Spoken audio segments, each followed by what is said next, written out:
Hello everyone, welcome to my channel OS with Madhuri. So next time కనుక మీరు శ్రీశైలం వెళ్తుంటే ఈ ప్లేసెస్ని కవర్ చేయడానికి ట్రై చేయండి.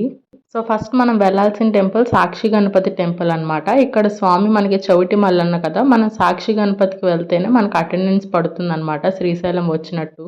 అండ్ జ్యోతిర్లింగం శక్తిపీఠమైన శ్రీ బ్రహ్మరాంబ మల్లికార్జున స్వామి టెంపుల్ అనమాట నెక్స్ట్ వెళ్ళాల్సింది. అక్కడ నుంచి నెక్స్ట్ శిఖర దర్శనానికి వెళ్దాం. ఇక్కడ నుంచి ఏంటంటే నంది కింద నువ్వులు పోసి తిప్పి చూస్తే మనకి శిఖరం కనిపిస్తుంది అనమాట టెంపుల్ది. సో క్లౌడీగా ఉన్నప్పుడు కన్నా క్లియర్ స్కై ఉన్నప్పుడు వెళ్తే బాగా కనిపిస్తుంది. చిట్టకామేశ్వరి అమ్మ టెంపుల్కి వెళ్ళడానికి శిఖర దర్శనం దగ్గరే మనకి దేవస్థానం వాళ్ళు టికెట్స్ ఇస్తారు. పర్ హెడ్ 1500 తీసుకొని మనకి జీప్స్లో తీసుకెళ్తారనమాట ఫారెస్ట్ ఏరియాలో. ఇక్కడ అమ్మవారికి బొట్టు పెడితే మనిషికి బొట్టు పెట్టిన ఫీలింగ్ వస్తుంది, అదే ఇక్కడ uniqueness. Next Hatakeswaram and Paladhara Panchadara రెండు ఒకే చోటు ఉంటాయి. అక్కడ హిస్టరీ ఉంది, చదవండి. Stay tune to part 2. Subscribe my channel. Bye guys.